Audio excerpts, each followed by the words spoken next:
Hey guys, we are continuing on the September high-level hero guides. Every other day, you are going to be getting a high-level hero guide where I'm breaking down high-level play in recent tournaments. This one was actually rather recent. It was part of the Chili Mountain tournament.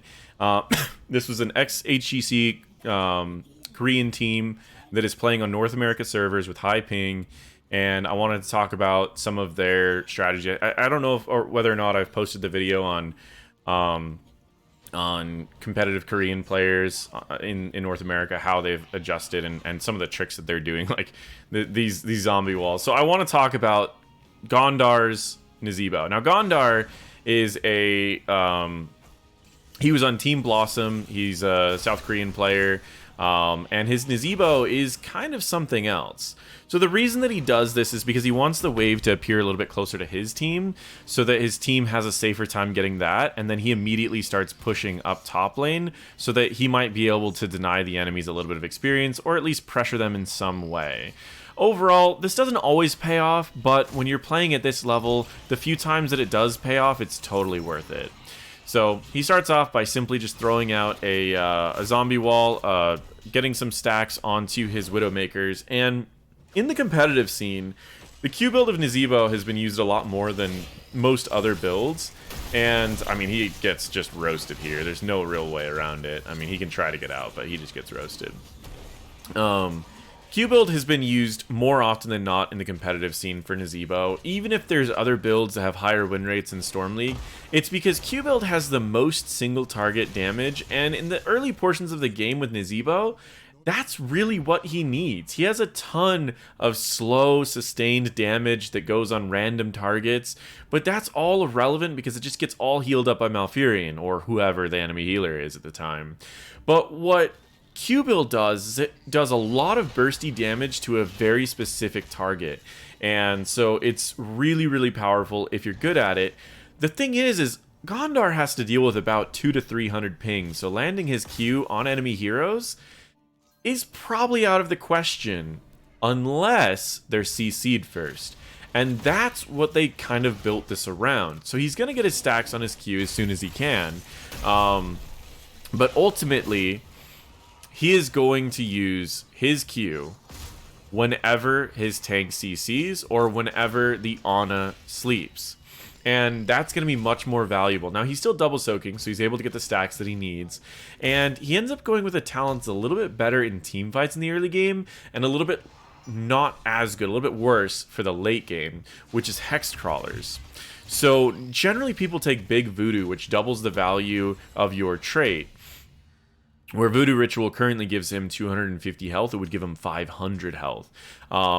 A lot of people who are playing Nazeebo for that late game love taking Big Voodoo, because what it does for you is you'll usually have 200 or 300 stacks, and you're going to get an extra like 4,000 health, and you become tankier than the tanks in the game, and you do more damage than the assassins. So you are just an ultimate carry for just about everyone in the game.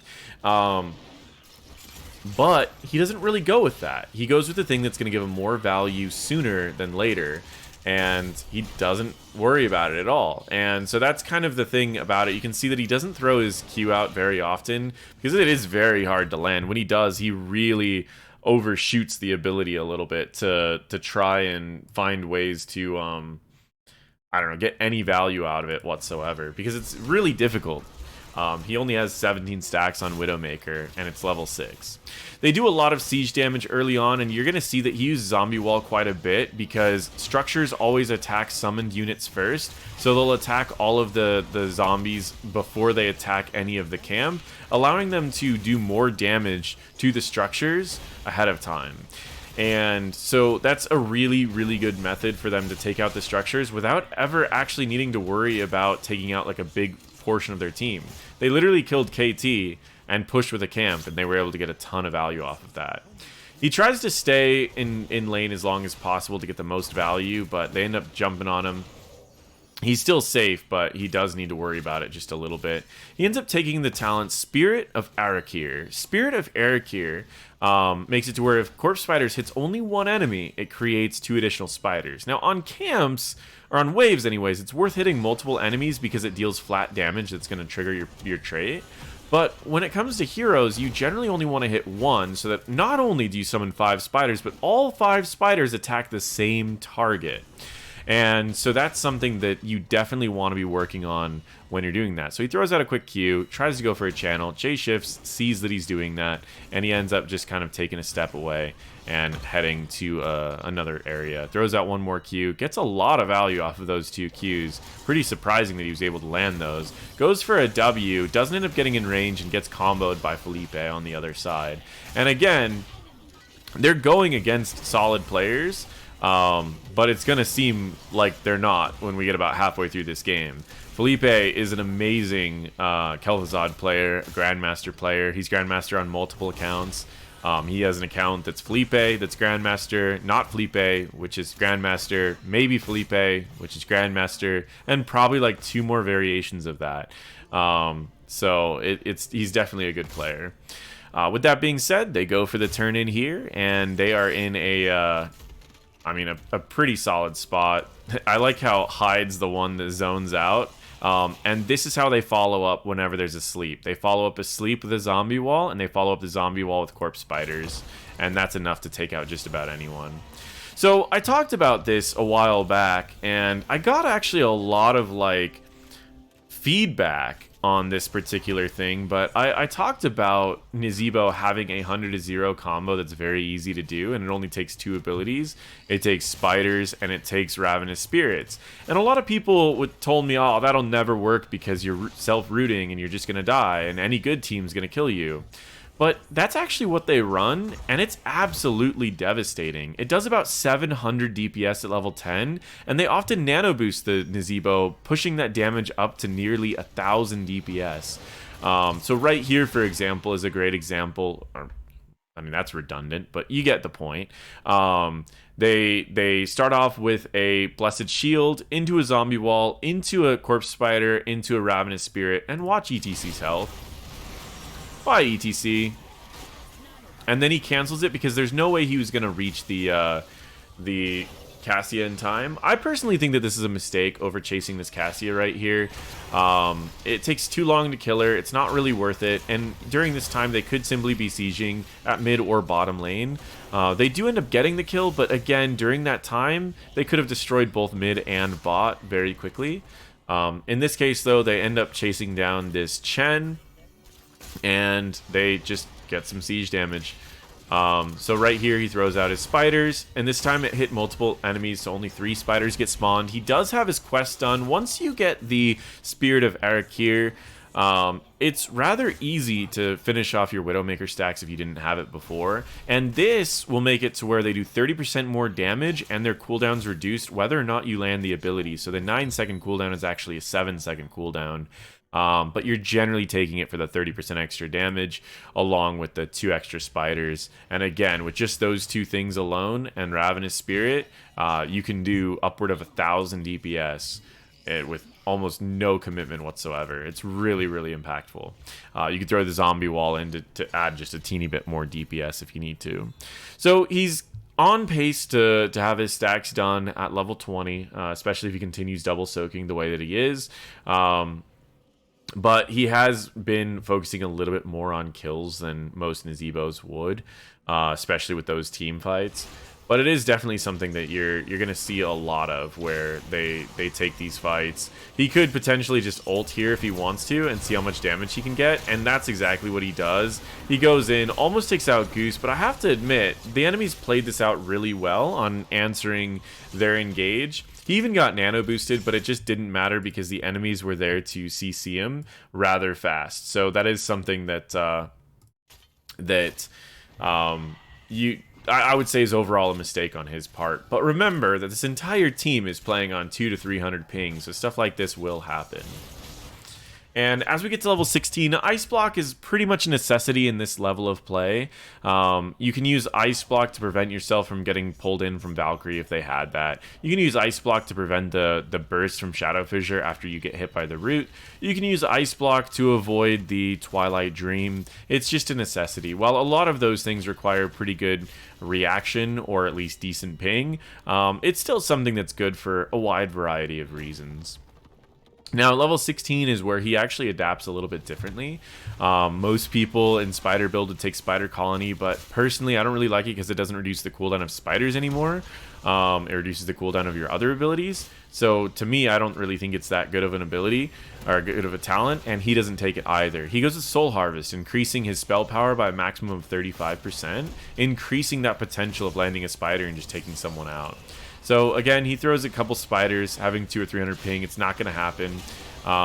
And so he's just throwing out toads to get some extra damage here and there. Try to get the extra stacks where he can, and potentially you might throw a spider onto the wave. Now, this is actually a trick that you can do. I don't know exactly if that's what he was doing or not, but if there's only one minion left in a wave, you can throw your Q, and not only will you summon 5 spiders, but all 5 of those spiders are going to attack the nearest hero, and it's a great way to not have to hit a hero that's moving around all the time, but hit minions and still have your spiders go to a hero.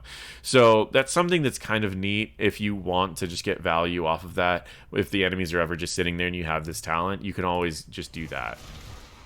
But overall, they're kind of just messing around right now because this objective's going on, and the objective's getting value in every lane, so they don't really need to do anything major. So ultimately, he ends up just going around back to double soaking, trying to get his stacks, trying to stay on pace. He's only needs about 50, a little less than 50, so he doesn't really need very much. He can just throw out a Q, potentially like an E or W to get a couple extra stacks from that. But overall, they don't really need to do anything here. So now they try to go for a play, because there's not really much else for them to do right now. So they go for a play. Now they're missing their Sylvanas, so they're down 1 damage dealer. But I just want to point out that being down 1 damage dealer is not going to stop this build of Nazeebo from tearing through their entire team. So he throws out his Q first, and he immediately steps back, pops his ult, and his ult instantly kills the Malfurion. And then also, watch the health of this ETC just slowly drop down. Now, he does get chased over here. He throws 1 E over there, and then they end up killing the ETC from damage over time. And watch how fast they realize that this is about to time out and which one they're supposed to attack. I love this. This is something that I rarely see since HGC. Watch what they do. They immediately switch targets and start going for the one that is going to turn out to be the Chen, and they even ping it. And they don't even CC him until he turns back into Chen. Now, they don't end up getting this kill, but I love that understanding of how the hero works and what you're supposed to do about it. And again, ping, if he was playing on normal ping, he might have been able to land that ability, or at least he wouldn't have fired it. So right here, he's just using his Q, and it does a lot of healing, and he gets a lot of damage off, but he doesn't end up killing him. Now it's just a matter of, another thing too is, Corpse Spiders, if you just throw it single on a turret, it's a lot of extra siege damage too, so keep that in mind. Now, I immediately got into this game, and I was talking about the builds. I don't think I talked about the sponsor, and if I did, then I apologize. You guys are getting a second ad read, but it is LastPass. It is the last password that you guys will ever need, because you fill out one password on literally everything, and it creates a custom password for every different thing, and it will remember those passwords for you so that you don't have to remember those passwords. And LastPass is an awesome program. It's completely free for both mobile and PC on the link down below, but I highly recommend checking out their premium because it is extremely affordable at $36 a year.